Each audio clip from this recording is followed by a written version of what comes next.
ئەتوانم بڵێم یەکەم بەرهەمە لە بواری نووسینە تایبەت بە سینەما بێ زۆر بەخێر بێن جێگەی خۆشحاڵین. هاوڕێیانی ئازیز، حەزەکەم قسەکانم زۆر نەخایەنێ چونکە عادەتەن لەم شوێنانە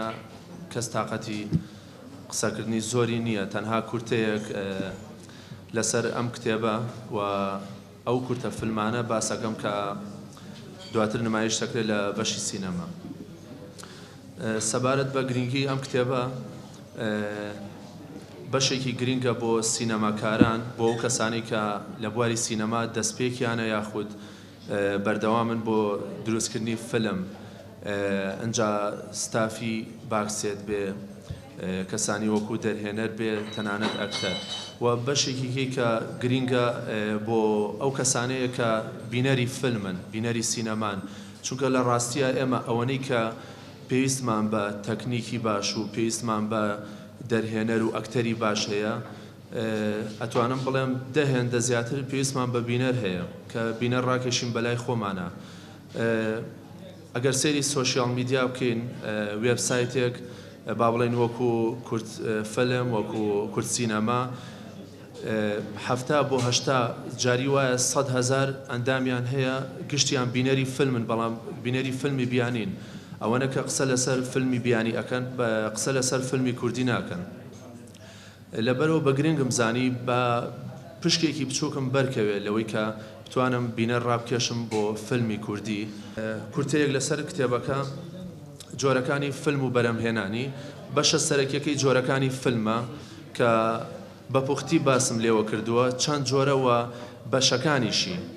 چەند جۆری لێ ئەبێتەوە.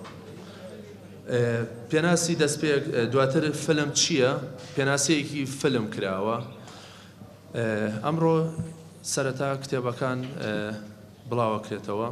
و بە خۆشحاڵیەوە هیوادارم سوودی هەبێ بۆ ئێوەی ئازیز. ئەوە دواتریش لە چەند شوێنێکی تایبەت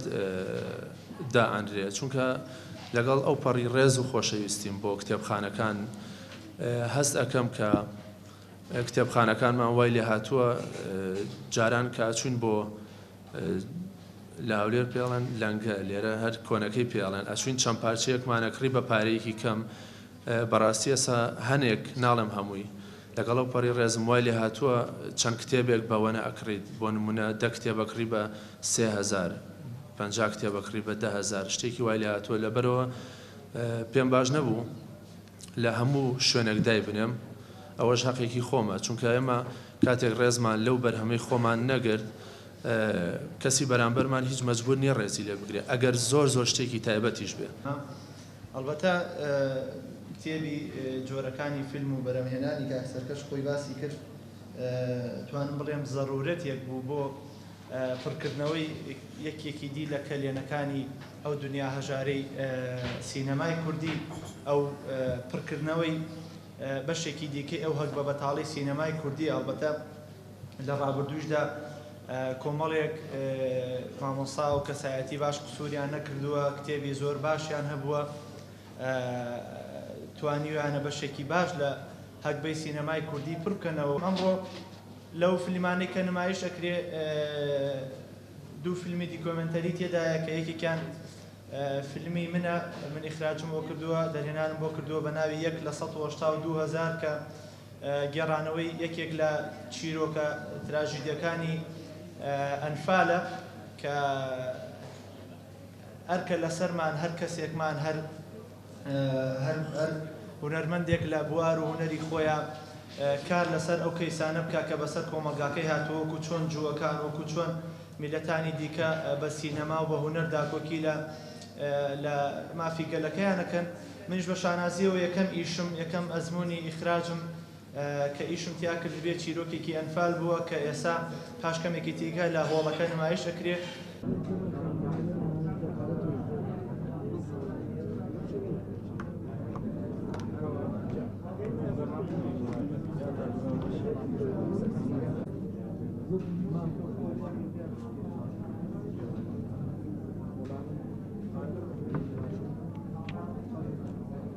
لەوە لە بەیانیەوە لەوە ڕامانیان کرد هەتا ئەسر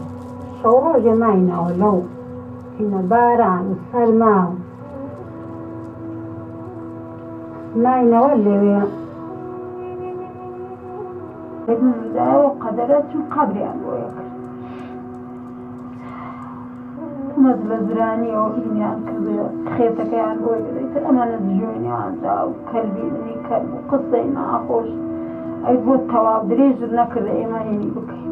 وەڕێکی کۆی هەموو قۆناغەکان 182,000 کەس بێسەر و شوێنکران و نزیکەی 5,000 گوند وێران کران و وەپاش هەموو قۆناغەکان فڕۆکەکانی ڕژێمی بەعەز بە بەردەوامی بەسەر ناوچە و گوندان فانکراوەکان دەسوڕانەوە بۆ ئەوەی ئەگەر ئاسەواری ژیانێک یان گیاندارێکە بێ لە ناوی بەرن و تێنزان و خەڵکەکەیشیان گیران و ڕاگوێزان و ئەنفال کران. دوا کۆناغی ئەم پەلامارانە لە 6 ئەیلولی ساڵی 1970 کۆتایی هات، بەڵام کۆمەڵکوژی و پاکتاوکردنی زیندانیەکان هەر بەردەوام بوو. لەم هێرشە سەربازیانەدا بە هاوکاری و چاوساغی جاشە کوردەکان